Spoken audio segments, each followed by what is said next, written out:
So my name is Faustine, my pronouns are she, they, and like Sarah said, I'm the head of recruitment marketing and employer brand at Diversifying Group. So I've been talking to you today about diversity and inclusion in recruiting, specifically talent attraction, and I'm going to be using a case study from a radio organisation that we've been working with for the past few years. So just a little bit of context about Diversifying Group and who we are and what we do and like why I'm here. Diversifying Group is a D&I services organisation, so we provide a blend of talent attraction, executive search, recruitment marketing, training, events, and consultancy services. So we do kind of everything to do with D&I. We were founded by the amazing Cynthia Davis, and we kind of like to work as a supportive but critical partners to help organisations on their journey to inclusive working.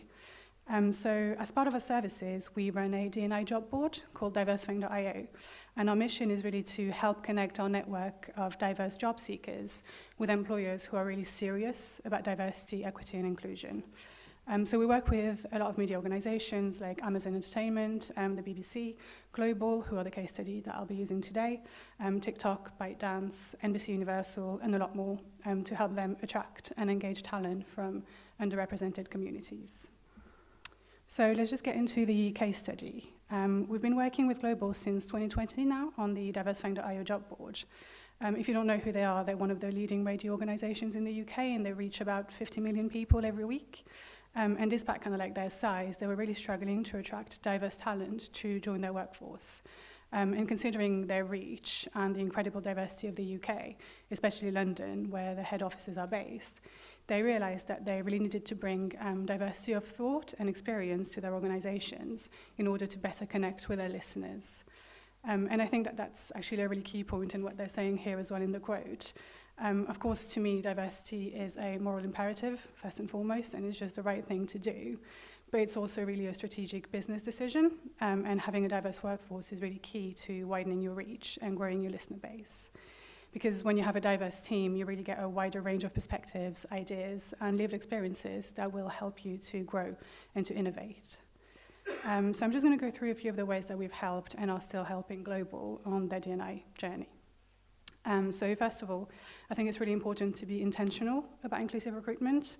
You have to really be making a conscious effort to change your hiring practices and processes and be really brave about it, because you can't do the same thing over and over again and expect a different result.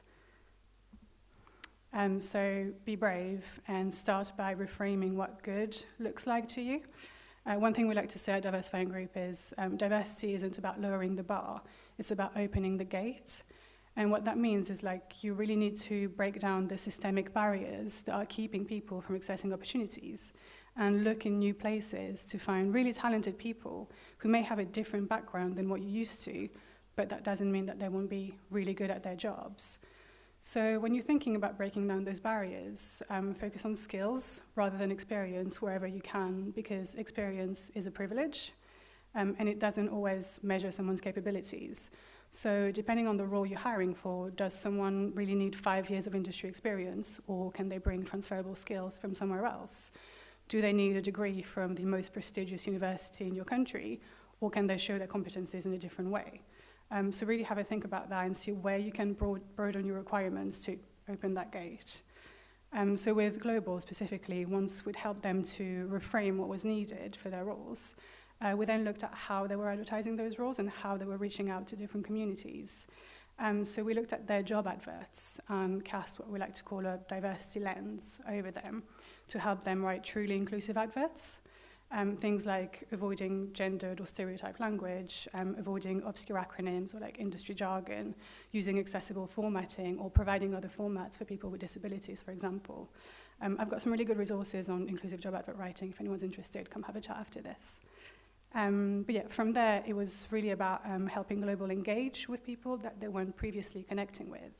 So we created an employer profile on Diversifying.io, which was just the previous slide, where they could really market themselves to job seekers and articulate their mission, their purpose, and their values to potential candidates. And again, I think it's about being brave here. We really try to empower them to connect with people in an authentic way and not be afraid to admit when they're not perfect. I think a lot of people really value honesty, and for candidates, knowing that you're actively working to change things and address a lack of diversity in your workforce is really powerful because it's all about progress, not perfection. We've been working in D&I for, many years at Diverse Phone Group, and we still haven't seen an organisation that does D&I perfectly yet. It's all a work in progress, so that's something to keep in mind as well. But speaking about progress, actually, there's one last important point here, and it's that you need to focus on your internal D&I alongside all of the talent attraction work. So things like internal training and bias awareness are really, really important, because even if you implement all of the tips and tricks on creating a diverse pipeline and you get those candidates in, but they still face the same barriers throughout the recruitment process, you'll lose them, or they'll be rejected by your hiring managers who are still victims of unconscious biases. And if you somehow don't lose candidates throughout the process and they join the organization, but your culture isn't inclusive and people don't feel like they belong, they'll just leave again and you'll be back to square one. So yeah, keep that in mind as well. I think inclusion and belonging are really the most important part of D&I if you want to be making long-lasting impact. So just going to kind of leave you with 5 key takeaways for inclusive recruitment practices and a little bit of results about Global. So they implemented everything that we've talked about and all of those 5 key tips. And they've now reached over 70,000 diverse job seekers on our platform only.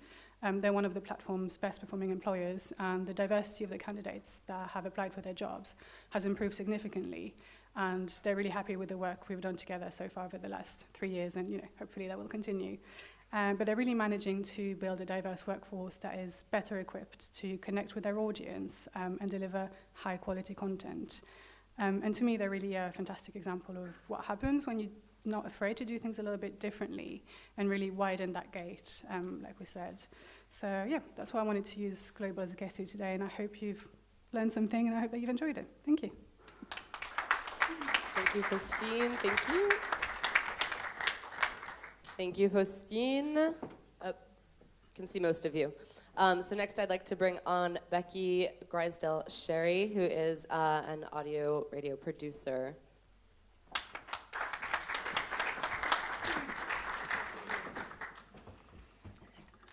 Great. Hello, dobry den. My name's Becky. I'm gonna... Sorry, it's the other presentation. This one? Ooh, excuse Becky's me. presentation, yep. There we are. So, 1 billion people around the world have a disability of some kind. I am one of them. I'm visually impaired. And that basically means that if I was sitting where you are now, I wouldn't be able to read this. But luckily, I know what it says because I wrote it. So that's really super helpful to me. And I think that one of the things that being disabled for life, as I like to call it, teaches you is that everybody has strengths and weaknesses.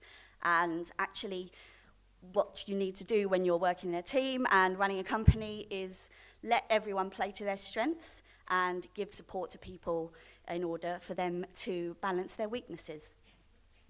Baroness Minouche Shafiq, who is the president of the London School of Economics, says that talent is equally distributed around the world, but opportunity isn't. And I think that one of the key things for diversity, equity, and inclusion is making sure that the people with the talent also have the opportunity. And that's why it's important to make steps to open those gates, like Faustine said, and remove the barriers that can often stand in the way of people joining media organisations. We all know how competitive they are and how incredibly hard it is to get a leg in the, foot in the door. I was fortunate to get my foot in the door at the BBC 18 years ago on a special disability work placement. I didn't have any contacts in the media and I didn't really know how the job was done, but I joined the corporation as a trainee, and 18 years later I am still doing the majority of my work for the BBC. And my experiences have been pretty much good all the way. Sometimes you hear people say weird things, some people make offhand comments, And people from all kinds of minorities will tell you that that can sometimes be exhausting. But overall, you know, I feel grateful, which is kind of weird to say because you shouldn't have to be grateful for a career that you worked really hard for. But I feel really grateful that my kind of path through the industry has been really smooth. But I think that there are lots of barriers that stop people, specifically people with disabilities, from entering the industry. Buildings can be inaccessible, software can be difficult to use if you have a visual impairment like mine, or other kind of different abilities. And when I work in a team, I always try and let my team members know exactly where my strengths and weaknesses lie and my limitations, so that if I'm in a studio producing a presenter, that they know well in advance that if they want my attention, they need to buzz me in the ear, and that waving through the glass isn't going to work. Or I'll tell my colleague that, if something's going down and, something's happening that I can't see, they need to let me know. And that's how I've managed to make a successful career. So let's talk a little bit about the solution. Yeah, I'm really into these buttons. So I think step one is give staff the flexibility to choose the way they work. I'm thinking specifically of an example where I joined a team that had an in-house software which I was unable to use because it didn't marry with the software that I use to magnify a screen when I work on it. And if I'd have done the job on audition, then it would have taken me 2 hours. But because I was asked to do the job on a different software, it took me 2 days, and it had to be finished off by a colleague of mine because I couldn't work out how to do the fades, and there was no way around it. So it's about letting people, as much as you can, choose the software that they want to work on, choose their working practices, be led by the people in your team who have different abilities. Step two, let people work from home a lot if you can, and they want to. Give them the choice. I think the pandemic taught us that work-life balance is really important, and for people who have different abilities or different needs, that can be so important. The fact that we don't have to commute perhaps, or the fact that we have flexibility to kind of manage our care system, like that's so vital, and it's really good to see that loads of businesses are doing that, and I'm able to work flexibly at the BBC. And establish consistency of technology. So try and make all your studio setups the same. So if you're switching studios and your producer is visually impaired, that they know where all the buttons are and they don't have to relearn it every time. That's been something that's hugely valuable to me. Or pair them with a buddy who does the buttons and they do the thinking. It's about being creative with the way you work. And we're all really good at that because that's what we do. Also it's important to create opportunities for minority groups. I got through into the BBC through a scheme. There are lots of opportunities out there for to bring underrepresented groups into organisations like yours. Use it. Make sure that you advertise on the platforms where your target demographic are spending time. Pay your interns, please. So encourage people from low-income households to join. People from low-income backgrounds have as much imagination and creativity as anybody else. They just need an opportunity. Consider raising your entry-level starting wage. That's one way to access a whole wealth of creativity and imagination.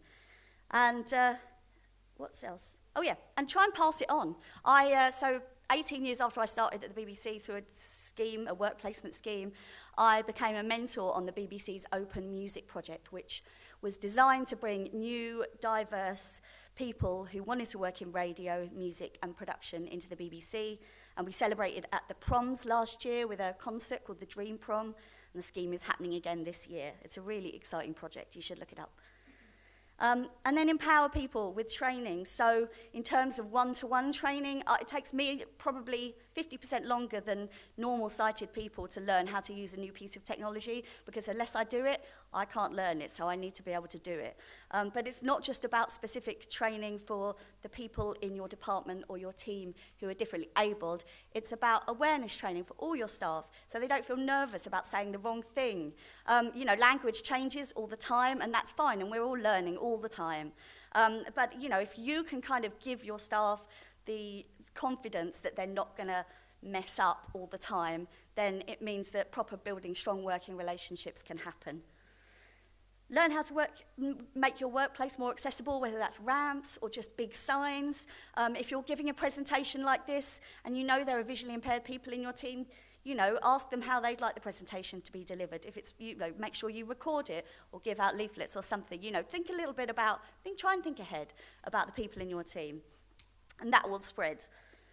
Don't just ask the person with a disability to solve all your problems for you. Hire companies like Faustine's to do the work for you, because that can be really exhausting when you have to answer repeated questions about your needs and access and all that sort of stuff.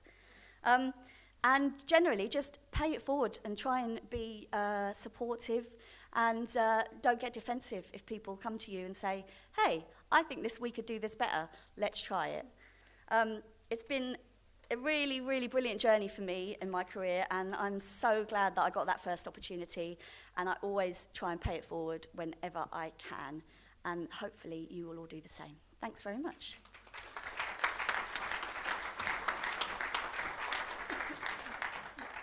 Thank you, Becky. I am pleased to bring on next Leanne Alie, who is a development producer at BBC Sounds.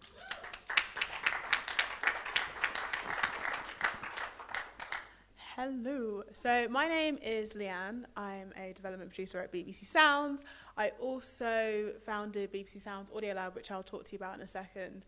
And prior to that, I did a lot of diversity consulting work in the audio space, but quite frankly, I got a little bit tired of doing that, because I found I was saying the same thing to the same people, the same demographic, about how they should improve their diversity practices.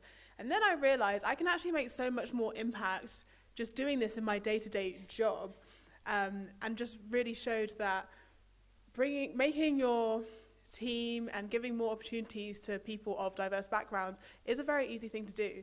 And there came a tipping point in 2020 for me and for us, and this was when it was like the height of Black Lives Matter. The Equality in Audio Pact had also just been put out by Renee Richardson at Broccoli Content. And if you hadn't heard of that, basically look it up online and sign up if you're a platform or a production company. Essentially what it is 5 practices that she thought all production companies and platforms in the audio space should do to try and make the industry more equitable. And they were very simple things like make sure you pay your interns, make sure the people that work on your productions are from different backgrounds. And so I took this to my team at the time, and I was like, is there any way the BBC can sign up for this? Because literally within 2 or 3 days, all of our suppliers had signed up for it, and it was kind of crazy that we hadn't even had a conversation about it. And then it got pushed up to the head of BBC Sound, and then the Director General at the time, and it got signed. And then this turned into, okay, well, what can we do to support more diverse creatives on BBC Sounds? Because at the time, the strategy was fewer, bigger, better, which meant that they wanted to do fewer podcasts, but with bigger celebrities. And in reality, that doesn't always translate.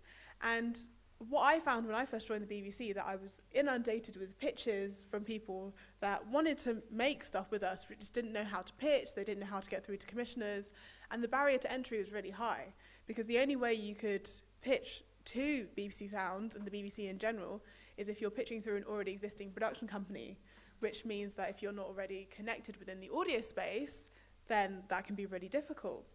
And also, it was like, there are all these amazing grassroots ideas out there, and if public service isn't the place for it, then where is it?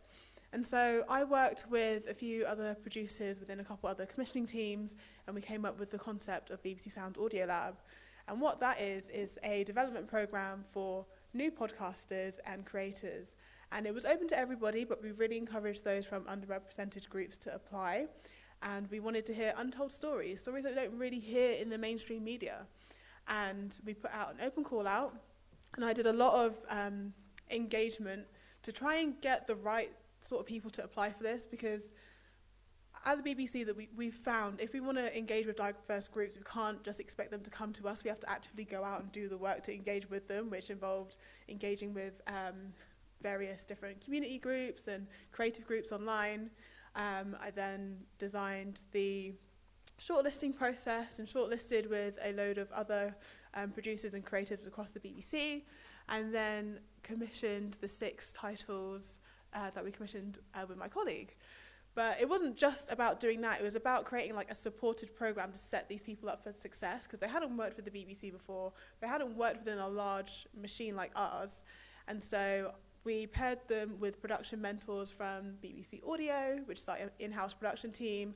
I also executive produced across all the podcasts and developed a training program for them all, so to upskill them so that they could take those skills and put them towards their own podcasts, but also take those skills and develop after the program.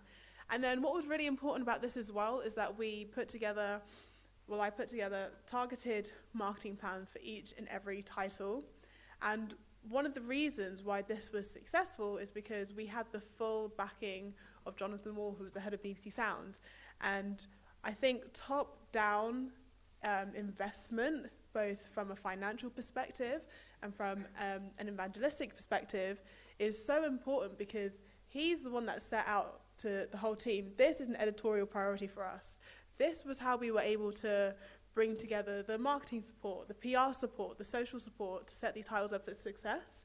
And as a result, for all these 6 titles that we commissioned, we had collective listenership of about 200,000, which for all these 6 people who are unknown people, is pretty amazing, I think. And that was in the space of about 6 months. And the titles that we commissioned, I'll go from left to right. So on the left here, we have Adam Smith. And he created a podcast called The Film We Could Not See, which was about a film that could have been made in the 1930s if it wasn't for the censorship and communism at the time. And it was looking specifically at queer stories and queer bodies and who gets represented and who doesn't. And this was like a mashup of like audio, drama, and documentary. Next, we have Hamza Salmi, who was Michael X, which is the story of a British Black Panther leader who was hugely influential in recent history, so like the 1950s, 60s, and 70s, but his story had gone mostly untold. He was a huge figure in the Black liberation movement in the UK, but he was also very controversial and eventually got executed for murder. We don't even know if he committed the murder, to be honest. We have Jade in the middle, who created The Reset, which was an exploration of topics such as burnout, experiencing Black joy, and all through the lens of a Black woman coming of age in her 30s. We have Hada Adan, who created the Museum of Bad Vibes, which looks at museum objects that have been taken from their original homeland and now live in British museums, and are looking at how they got here, why they're here, and should they be repatriated. We have Talia Randall, who created Blossom Trees and Burnt Out Cars, which is looking at who has access to nature and who doesn't, and what are the barriers in place for that from her perspective as a working class woman growing up in concrete London. And lastly, we have Tommy Dixon, who created Colouring in Britain, which brings to life the stories of influential Black Britons whose stories have gone untold but have made massive contributions to British history. So those are the 6 titles that we commissioned. I can pretty much confidently say they probably wouldn't have been commissioned anywhere else.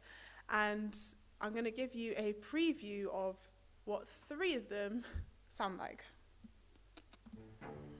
Did you know that there's around 2,500 museums in the UK? Now, there's no up-to-date figure on the number of visitors, but it's believed to be 100 million visitors to these museums every year. Across the national museums, there are about 275 million objects. Like 275 million objects. And in the British Museum alone, there's about 8 million objects. But the crazier thing is, only 1% of these objects are on display in the museum at any given time.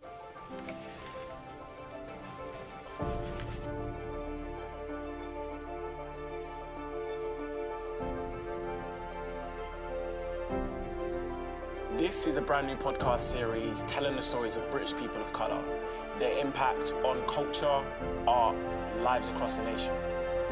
Each episode is going to delve into pivotal moments within their lives as you learn how they've shaped British history.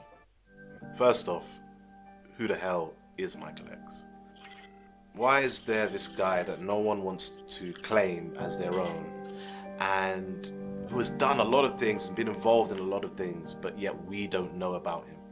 So I'm trying to bring that to the fore. I found a lot of difficulty in telling the story because it's very complex and it's also conflicting with my personal morals, and at the same time is very interesting. Someone who has done a lot of things in a short lifespan. But at the same time, there's something greater to be taken from it, which is about the Black British experience as a whole, and also just the idea of British history and how it still affects us today. You have to take a person's life in its entirety and hopefully learn something from it that we can utilize for the greater good. Even if that person has done a hell of a lot of bad stuff. So I wanted to show these as an example, thank you, of how bringing in and developing and nurturing diverse talent can also help you bring in audiences.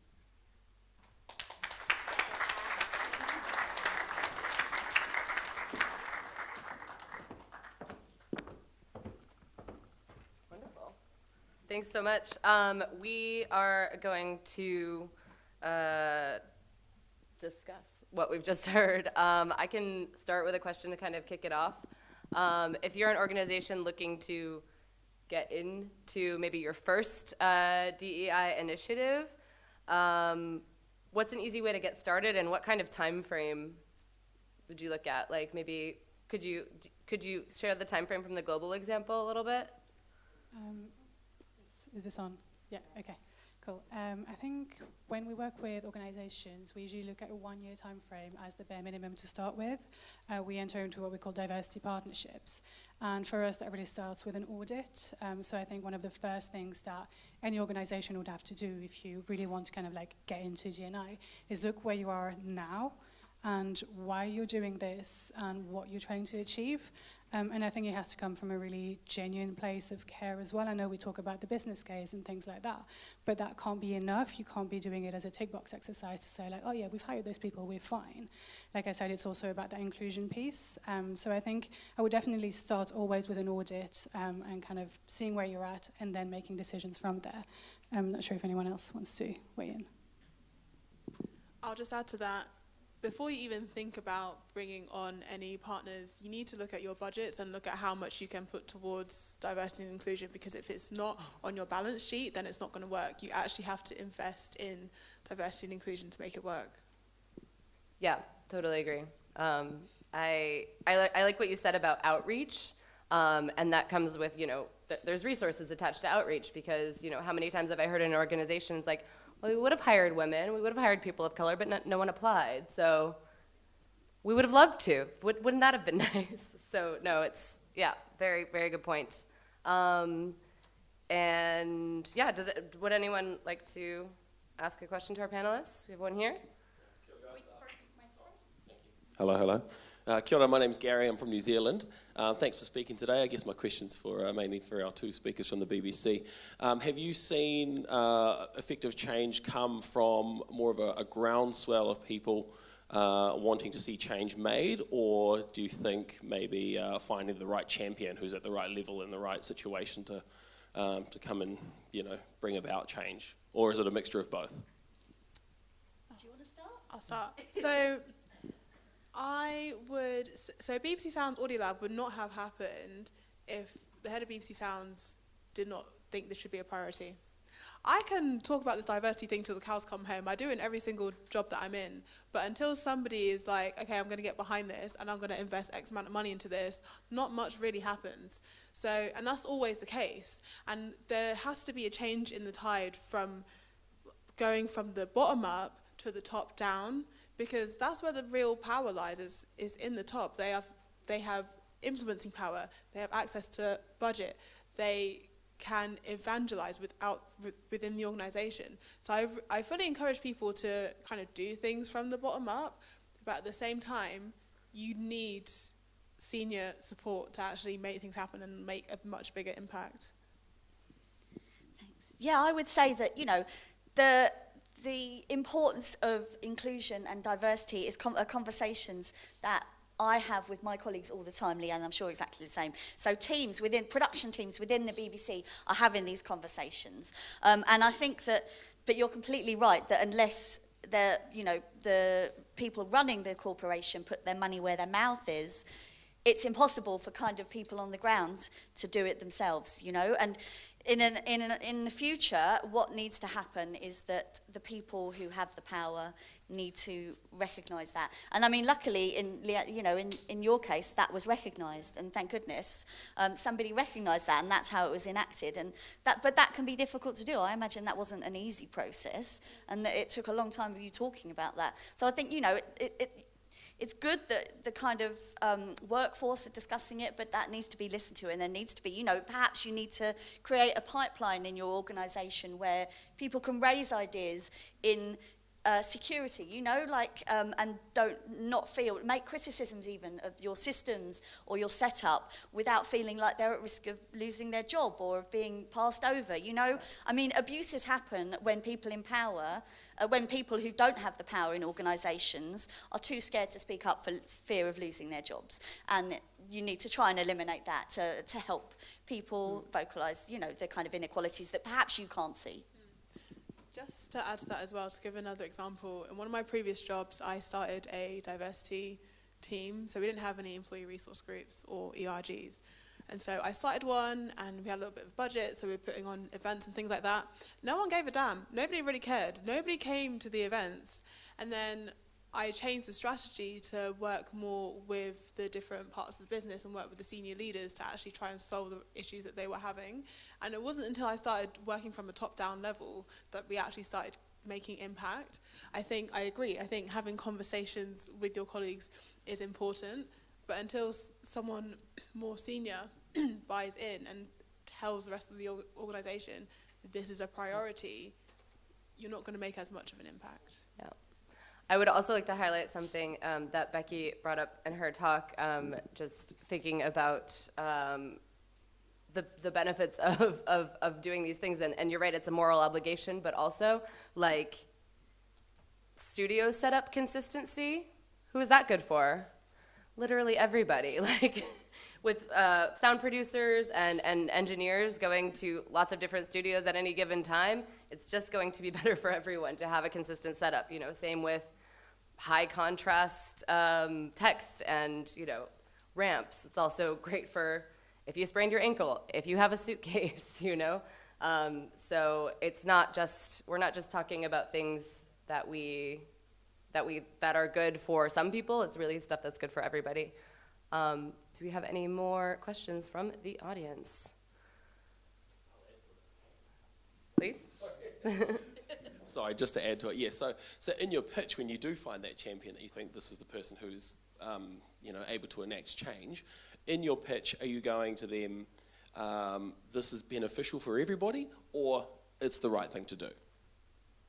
I think it's a bit of both, especially when you understand what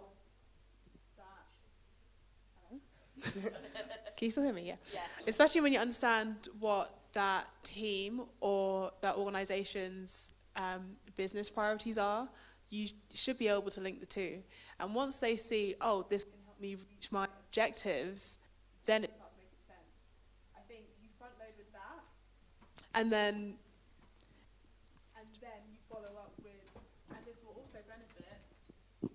and this will also benefit for all these other reasons, X, Y, and Z, and you can usually feed that into company culture. I was just going to say that, if you're dealing with somebody whose bottom line is money, then that's your opener, and then you work down from there. Do you know what I mean? It would be nice if everyone felt a moral imperative to do it, but not everybody does. Yeah. So, hit them where they hurt, and, get them however you can, because this stuff needs to happen. And you're missing out, basically, if you don't.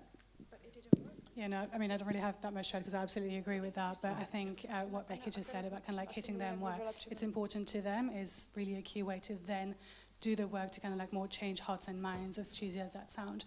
But if you start, if you start with something that they really care about and explain why it's beneficial, then, you can kind of have some hope that they will see the light at some point. Yeah. the number of sessions about attracting younger audiences that we have on the program here, it's like this is very integral. I have a question that I have a something to say. I tried really hard to produce this session to not have all UK panelists, but I think there's a reason for that, because UK is a lot further ahead in asking some of these questions than a lot of our European cousins.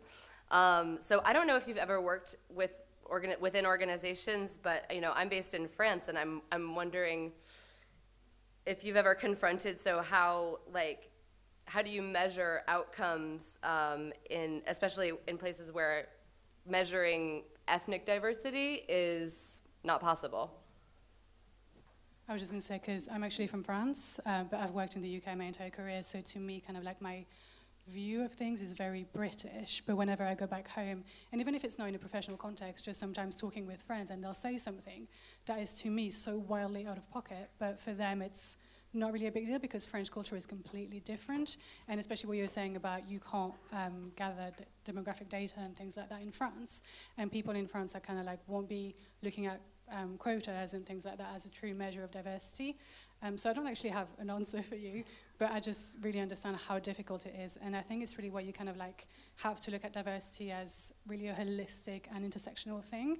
So rather than thinking like, you've got those white people, you've got those black people, you've got these, just think that everyone will bring diversity of thought in some way, and there's so many different ways to look at diversity. There's so many more things than your skin color, than your gender, than your sexuality, everything like that. It's kind of about having a really, really broad outlook and seeing where people can bring value in new things to who you are as an organization. Great advice. I would say a starting point is look at your census for your country, because that should hopefully tell you how the demographics are set up, and then I think you can base that on the quotas if you think quotas are suitable for your organisation. So, for example, and this is a UK example, but I think it's still relevant. I think it's about 4% of the UK consists of black people. However, if you go into London, 40% of London consists of people of colour. And so when I was working with organisations that are based in London in like a consulting capacity, I was like, okay, well, if 40% of people here are people of colour and you are based here, that means there is absolutely no reason why you can't bring these people into your organisation. You just have to change your approach into bringing them in. And so I think looking at the data from the census in terms of representation is a good place to start, but also start collecting that data from your organisation. Like if you're sitting here and you're a platform or you're a broadcaster, start collecting that data, because it's very difficult to measure what needs to be done and how to do it unless you're collecting that data, and I think that should be both quantitative and qualitative as well, and do that through a third party, I would say. Yep, you need to know where you're at to know where you're going, right? If we have one more question, over here, please.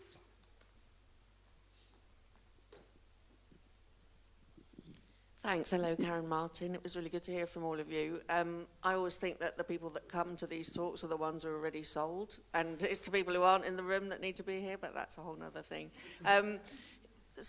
One of the issues, I think, in the UK that's probably specific to the UK is a snobbery and a class structure.